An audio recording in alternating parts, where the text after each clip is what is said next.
गुजरात की रिहायशी रसूल बेगम को बच्चों ने घर से निकाल दिया तो रेलवे स्टेशन पर रहने लगी और इसके पास एक गाय थी जिसको वो सारा दिन चरा कर इसका दूध निकाल कर गुजारा करने लगी। और 3 साल में इसके पास 3 गाय हो गई और इसने नीयत की कि वो इन्हें बेच कर हज करेगी। जब औलाद को भैंसों का पता चला तो वो लालच में आकर रसूल बेगम को लेने आ गए। जब वो ना गई तो अगले दिन इसकी भैंसें चोरी हो गई और लोग इसे पुलिस स्टेशन में रिपोर्ट दर्ज कराने का कहने लगे। तो वो रोते हुए बोली, मैंने अल्लाह के यहाँ रिपोर्ट कर दी है। अगले ही रोज जब वो उठी इसकी आंखें फटी की फटी रह गई क्योंकि पूरा रेलवे स्टेशन। जनवरी का महीना था। सख्त सर्दी में गुजरात के रेलवे स्टेशन की एक तरफ रसूल बेगम ने अपना झोंपड़ा बना रखा था जो कि कपड़े से ढांपा गया था। यह सर्द हवा ने तो जैसे रसूल बेगम की बूढ़ी हड्डियों को थरथरा कर रख दिया था। जब सर्दी की शिद्दत बढ़ी तो वो काम कर उठ बैठी। दोनों होंठ पूरी तरह से कपा रहे थे। चारपाई पर लेटे लेटे वो पूरी तरह से कांप रही थी। जगह जगह से फटी हुई रजाई इसकी सर्दी को कम करने में नाकाम थी। सोने की कोशिश कर रही थी कि यकदम एक ऐसे ख्याल ने इसे उठकर बिठा दिया कि वो ख्वास बाख्ता सी हो गई। कहने लगी कि हाय, मेरी तीनों भैंसें सर्दी से कहीं मर ना जाएं। इसलिए जल्दी से रजाई को पीछे किया। जगह जगह से फटे कपड़े इसे मजीद थरथराने पर मजबूर करने लगे। लेकिन अपनी भैंसों की इसे बेहद फिक्र थी। अपनी फटी रजाई को हाथों में लिए वो धीरे धीरे चलते हुए झोंपड़े की एक जानिब आई जहां तीनों भैंसें आपस में जुड़कर बैठी थी। सर्दी के मारे कपकपा रही थी। इसने अपनी भैंसों पर वो रजाई दे दी। वो भैंसें बड़ी तशक्कुर भरी नजरों से रसूल बेगम को देखने लगी। भैंसों को तो इसने अपनी रजाई दे दी थी लेकिन खुद कांपने लगी थी। 60 के लगभग रसूल बेगम की उम्र थी। कमर बुढ़ापे की वजह से झुकी हुई थी। आकर अपने बिस्तर पर लेट गई। नीचे बिछा बिस्तर इसने ऊपर ले लिया था। चारपाई भी इतनी ढीली थी कि वो बीच में घुस गई थी।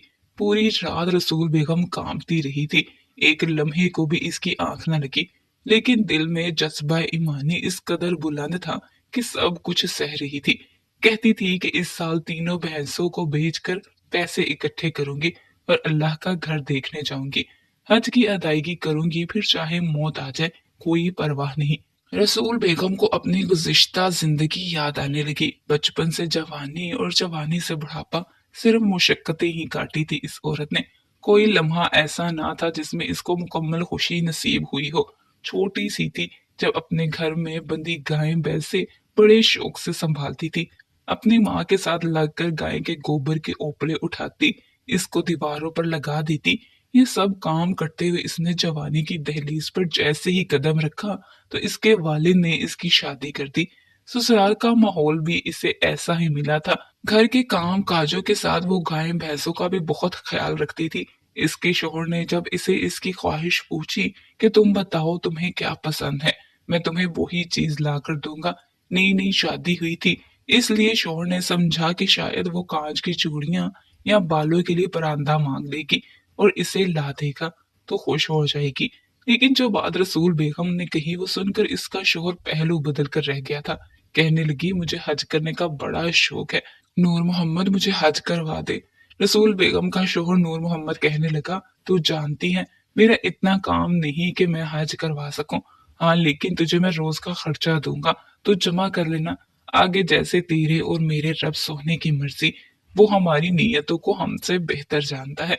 रसूल बेगम कहने लगी कि फिर तो सालों लग जाएंगे नूर मोहम्मद, कहीं मैं बूढ़ी ही ना हो जाऊं। ये सुनकर नूर मोहम्मद हंसने लगा। कहने लगा, मैं तुम्हें बताता हूँ, तू पैसे जोड़ और इससे एक भैंस खरीद ले और इस भैंस पर खूब मेहनत करेंगे। जब वो अच्छी तरह सेहतमंद हो जाए फिर इसे अच्छी कीमत में बेच देना। तुम्हें अच्छे खासे पैसे मिल जाएंगे जिससे हज हो जाएगा। ये सुनकर वो बहुत खुश हुई लेकिन इन्हीं दिनों वो उम्मीद से हो गई। इसके बावजूद इसने पैसे जमा करके एक भैंस खरीदी। जैसे जैसे इसके वजूद में इसके बच्चे ने परवरिश पाई, ऐसे ऐसे गाय ने भी पाई थी। इसने बच्चे के साथ साथ गाय का भी बड़ा ख्याल रखा। बच्चे की वलादत के बाद भी वो गाय का बहुत ख्याल रखती रही। लेकिन बड़ा बेटा बहुत कमजोर पैदा हुआ था। एक बार इसे नमूनिया हो गया और गांव में किसी के पास इलाज ना था। नूर मोहम्मद बेहद परेशान हो गया। तो फिर रसूल बेगम ने बेटे की खातिर वो भैंस बेच कर पैसा लिया और दोनों मियाँ बीवी बच्चे को लेकर शहर चले गए और बच्चे का इलाज करवाया। इसका बेटा तो भला चंगा हो गया, लेकिन पैसे सारे खत्म हो गए थे। रसूल बेगम की तो फिर से मेहनत और कोशिश जारी हो गई और वो फिर से पैसे जोड़ने लगी। वक्त यूं ही गुजरने लगा। वो पैसे जमा करती, भैंस पालती और जब इसे बेचकर हज के लिए जाने का वक्त आता तो कोई ना कोई मसला खड़ा हो जाता। कभी बेटी का जहेज तो कभी बेटे की शादी। ऐसा कर करके वो भैंसें बेच देती और दोबारा से मेहनत मुशक्कत में लग जाती। तमाम बच्चों के फराइज अदा करते करते रसूल बेगम की उम्र 50 साल तक पहुंच चुकी थी कि इसका शौहर नूर मोहम्मद भी इसका साथ छोड़ गया। इस दिन तो रसूल बेगम फूट फूट कर रही थी। कहने लगी, नूर मोहम्मद, मुझे क्यों अकेला छोड़ गए हो तुम? तुमने तो मुझसे वादा किया था कि दोनों मियाँ बीवी हज करने जाएंगे। तुम बिना हज किए क्यों अल्लाह के पास चले गए? इसे लगा था कि शोहर के जाते ही बेटे इसे संभाल लेंगे, लेकिन इस मामले में वो खुश नसीब न निकली। बेटों के रवैये आहिस्ता आहिस्ता रसूल बेगम से बदलने लगे। पहले तो रसूल बेगम की चारपाई एक फालतू कमरे में बिछा दी गई, जहाँ पे घर का काट कबाड़ रखा था। वहीं इसकी पुरानी सी चारपाई जो कि काफी ढीली हो चुकी थी, इसके बेटों ने बिछा दी। कहने लगे, अम्मा तू एक बुरी जान है, इतना बड़ा कमरा तू क्या करेगी? हमारे बच्चे अब एक कमरे में नहीं सोते, हमारा गुजारा मुश्किल है, इसलिए तेरा बड़ा कमरा तमाम बच्चों को दे देंगे। तीनों बेटों के दो दो बच्चे थे। रसूल बेगम ने इस बात पर भी कोई एतराज न किया, लेकिन इसके बाद बहू ने तो इसे नाश्ता खाना पानी भी देना छोड़ दिया। कहने लगी, हट्टी कट्टी औरत है, तो अपना बोझ खुद उठा। रसूल बेगम ने भैंस पाल रखी थी, लेकिन इसका दूध निकालकर बहू इस्तेमाल करने लगी। इसमें से वो रसूल बेगम को कुछ ना देती, लेकिन इस भैंस की देखभाल की सारी जिम्मेदारी रसूल बेगम की थी। वो कभी बीमार होती और किसी बहू से कह देती कि भैंस को जरा चारा डाल दो, तो वो उल्टे हाथ मारती, कहती कि हम फारिग नहीं हैं इन कामों के लिए, और भी बहुत से काम हैं। वो बेचारी बीमारी के बावजूद अपनी भैंस को संभालती थी, लेकिन जब बच्चों ने कहा कि अम्मा अब तो सहन में चारपाई बिछा के सो जाया कर, हमें ये फालतू कमरा भी अब चाहिए, क्योंकि इसे हम खाली करवा के बच्चों के लिए ऐसा कमरा बनाएंगे जहां वो सुकून से पढ़ सकें। ये सुनकर रसूल बेगम तो गुस्से से भीतर उठी।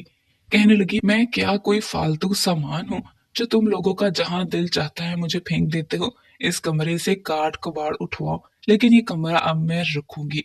ये कहना था कि तीनों बहुएं सास पर चीखने चिल्लाने लगी। बेटे भी चीखने लगे। लड़ाई झगड़ा बढ़ गया तो तीनों बेटों ने माँ को धक्के देकर घर से निकाल दिया। साथ में माँ की भैंस को भी रसूल बेगम को थमाया।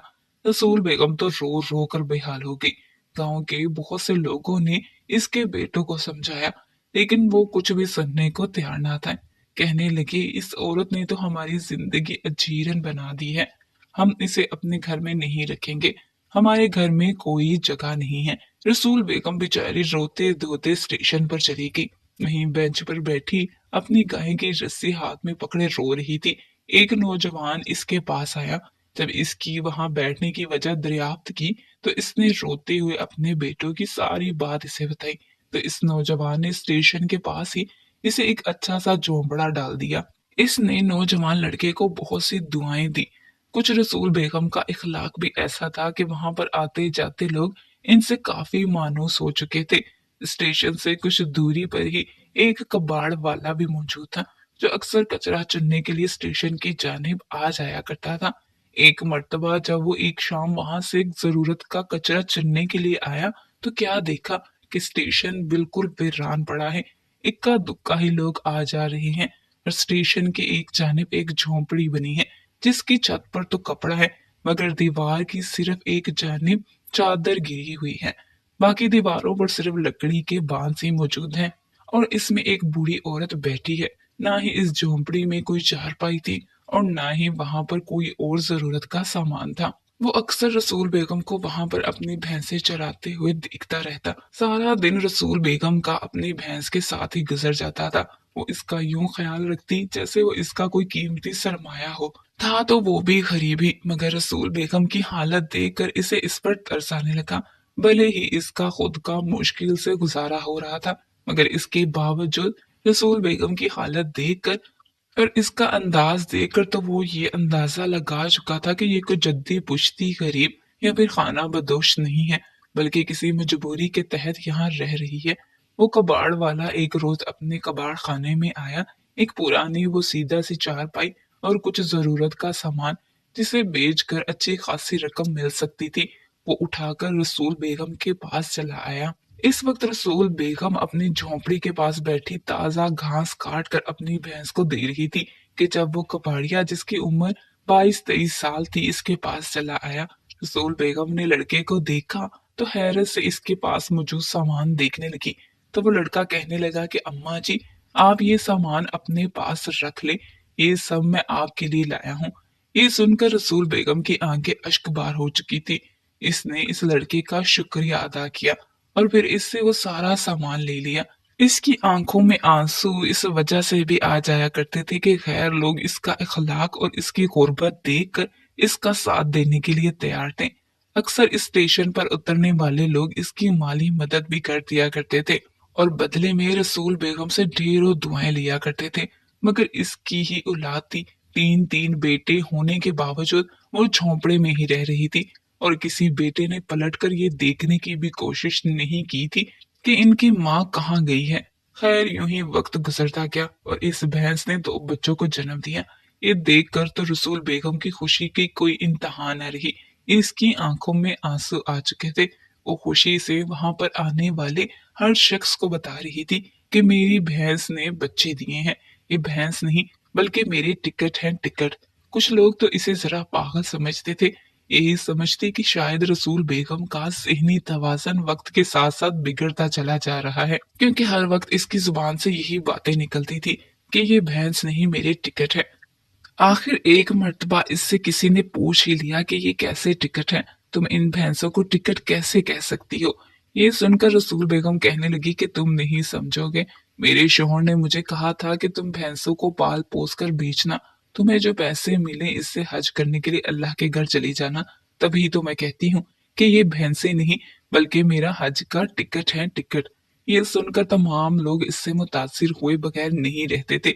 वो न किसी से फालतू बात करती थी, ना ही अपने दुखड़े रोती थी, बल्कि हमेशा चेहरे पर मुस्कुराहट सजाए हर एक से बड़ी ही शगुफ्तगी से पेश आती थी। आज तक किसी ने रसूल बेगम को अपने लिए जोखिम उठाते या काम करते नहीं देखा था। सारा दिन वो अपनी भैंसों के ख्याल में लगी रहती। एक भैंस और अब इसके बछड़ों को वो संभालती रहती। कभी ताजा घास लाकर देती तो कभी कोई खास जड़ी बूटी दूर से तोड़कर इन्हें लाकर देती और फिर भैंस का दूध पी कर ही वो अपना गुजारा कर रही थी। न जाने कैसी बरकत थी कि बड़े बड़े जमींदारों और जागीरदारों की भैंस भी इस कदर सेहतमंद ना हो पाती थी जितनी सेहतमंद और काबिल दीद भैंसें रसूल बेगम की थी। एक मर्तबा इसी गांव का चौधरी स्टेशन पर चला आया। जब इसे रसूल बेगम की भैंसें वहां पर घास चरती हुई नजर आई। ऐसी सेहतमंद भैंसें चौधरी ने तो आम तौर पर किसी के पास भी नहीं देखी थी। पास खड़ा शख्स कहने लगा कि ये भैंसें रसूल बेगम नामी औरत की हैं जो यहीं एक झोंपड़ी में रहती हैं। ये सुनकर चौधरी के मन में लालच आया था।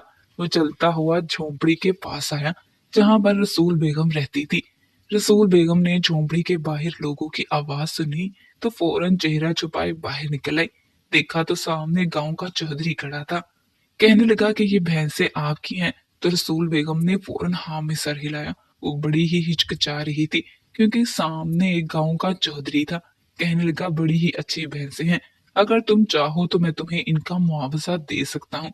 तुम इस झोंपड़ी से निकलकर पक्के घर में रह सकती हो। ये सुनकर रसूल बेगम ने एक नजर चौधरी पर डाली। चौधरी फौरन अपने माथे पर बल डालकर कहने लगा, मैं चाहता हूँ कि तुम ये भैंसे मेरे डेरे पर छोड़ दो। मेरा अपना कारोबार है, मैं दूध बेचता हूँ। तुम्हारी भैंसों को मैं अपने पास रखकर अच्छा खिलाऊं पिलाऊंगा, इनका दूध बेचूंगा, जो भी मुआवजा हुआ मैं तुम्हें दूंगा। इस तरह तुम्हारी भैंसें तुम्हें माला माल कर सकती हैं। ये सुनकर रसूल बेगम के चेहरे पर मुस्कुराहट आई थी। कहने लगी कि चौधरी साहब, अगर मैं चाहती तो ये सब कुछ खुद भी कर सकती थी। मेरे पास खैर से भैंसे हैं, मैं भी घर घर जाकर दूध बेचती। खालिस दूध की तो वैसे भी डिमांड बड़ी है, मैं खुद भी कमा सकती थी और अपने हालात बदल सकती थी। मगर चौधरी जी, मुझे दुनिया की आसाइशों और पक्के घरों की जरूरत नहीं। मैं तो अपने रब सोने का घर देखना चाहती हूँ। इसके बाद चाहे मौत भी आ जाए तो मुझे परवाह नहीं। इतना कहकर रसूल बेगम एक मर्तबा फिर अपनी भैंसों की रखवाली में लग चुकी थी, जबकि चौधरी तो इस औरत की नीयत देखकर ही वहां से पलट कर चला गया। वहीं दूसरी जानिब रसूल बेगम के तीनों बेटे, अब तो इनको वो घर भी तंग लगने लगा था, क्योंकि जैसे जैसे बड़े हो रहे थे बच्चे आपस में बहुत लड़ाई झगड़ा करने लगे थे। ना सिर्फ बच्चे, बल्कि बच्चों की वजह से माएँ भी आपस में लड़ने लगी थी। घर का सुकून तो जैसे बर्बाद होकर रह चुका था। रसूल बेगम और नूर मोहम्मद की हवेली बड़ी थी, वहां पर मजीद कमरे बनाए जा सकते थे। इसलिए उन्होंने सोचा कि हम यहाँ पर मजीद घर में कमरे बनाकर सब भाई अपना हिस्सा बांट लेंगे, ताकि रोज रोज की चिक चिक से तो जान छूटे। वो इसी सोच में गर्क थे कि पैसे कहाँ से लाएं। वो लोग जो कमाते थे वो तो घर के और बच्चों के खर्च पर ही लग जाया करता था। ऐसे में एक रोज गांव के चौधरी ने इन्हें अपने पास बुलाया और फिर यही ख्वाहिश जाहिर की कि तुम लोग मुझे अपनी माँ की भैंसें दे दो, इसकी मैं तुम लोगों को मुंह मांगी कीमत दूंगा। ये सुनकर रसूल बेगम के बेटे हैरत में मुब्तला हुए थे। चौधरी तो यही समझ रहा था कि इनकी माँ इनके साथ ही रहती है, मगर बेटों को तो खबर ही कहाँ थी कि अम्मा के पास इतनी अच्छी भैंसें मौजूद है। बहरहाल इनके मन में लालच जाग उठा। उन्होंने चौधरी को साफ मना कर दिया कि हम हरगिज अपनी भैंसें नहीं बेचेंगे। चौधरी एक मर्तबा फिर खामोश हो चुका था, जबकि तीनों बेटे आपस में फैसला करने लगे कि हम किस तरह अम्मा को घर लाएंगे। अम्मा से ना सही, अलबत्ता इनकी भैंसों से तो हमें काफी फायदा हासिल हो सकता है। इसी रोज वो इस स्टेशन पर पहुंचे, जहां पर रसूल बेगम धूप में बैठी अपनी भैंसों की रखवाली कर रही थी। दूर से अपने बेटों को आता देखा तो फौरन अपना चेहरा मोड़ के यही सोचा कि हो सकता है बेटों ने कहीं जाना हो, मगर बेटे ट्रेन को छोड़कर सीधा चलते हुए इसके पास आ गए और माँ के पास बैठकर अपने किए पर शर्मिंदा होते हुए मुआफिया मांगने लगे। इनकी नजर माँ पर कम और इन भैंसों पर ज्यादा थी, जो माँ के पीछे खड़ी थी। माँ भी कुछ भांप चुकी थी। बेटे मुआफिया मांगते हुए कहने लगे कि अम्मा हमें माफ कर दो, हमें अपनी गलती का एहसास हो गया है। जब से तू घर छोड़कर गई है, घर में तो सुकून खत्म ही हो गया है। बेशक माँ माँ ही होती है और माँ जैसा प्यार दुनिया में कोई नहीं कर सकता। तू हमारे साथ घर चल, वो घर सबसे पहले तेरा है, बाद में हमारा। मगर रसूल बेगम ने जाने से इनकार कर दिया। कहने लगी कि मुझे तुम लोगों की और इस घर की कोई जरूरत नहीं, मैं यही खुश हूँ। खुली फिजा है, अपना घर है, किसी की मुख्ताज नहीं हूँ। मेरे पास मेरी भैंसें हैं जिनसे मैं दिल की बातें कर लेती हूँ। फिर ये आसपास के लोग मेरा बड़ा ही ख्याल रखते हैं। कोई खाने के लिए कुछ पकड़ा जाता है तो कोई थोड़ी देर आके बातें कर जाता है। ये सभी मेरा एक खानदान बन चुके हैं, तुम लोगों के साथ नहीं जाने वाली। बेटों ने खूब मिन्नतें तरले किए, मगर रसूल बेगम ना मानी तो मजबूरन इन्हें यूं ही वापस जाना पड़ा। इस रोज एक मर्तबा फिर रसूल बेगम का दिल पूरी तरह से टूटा था। वो एक जानिब अपनी झोंपड़ी में बैठी कितनी ही देर रोती रही। इसकी भैंसें बाहर ही इसके झोंपड़े के पास बंधी हुई थी। इसे पहले अपना शोहर याद आता रहा, फिर अपने बेटों की बेवफाई। अकेली औरत ही अगर मर भी जाती तो कौन था जो इसे दफनाता। सगी औलाद तो शायद जनाजे को कांधा देने तक भी ना पहुंचती। गैर तो फिर गैर थी। यही सोचकर रोते रोते रात के किसी पहर इसकी आंख लग चुकी थी। सुबह जब उठी तो इसे अपनी भैंसों के बोलने की आवाज नहीं आई थी। जैसे ही झोंपड़े से निकलकर बाहर आई तो इसके पैरों के नीचे से जमीन निकल गई, क्योंकि वहां पर मैदान साफ था। इसकी एक भी भैंस मौजूद नहीं थी। वो फिक्र के मारे देखने लगी कि कहीं खूंटे से रस्सी छुड़ाकर भाग तो नहीं गई, लेकिन ऐसा आज से पहले कभी नहीं हुआ था। इसकी भैंसों की रस्सी अगर खुली भी होती तो वो कहीं ना जाती। रसूल बेगम से बड़ी ही वफादार थी।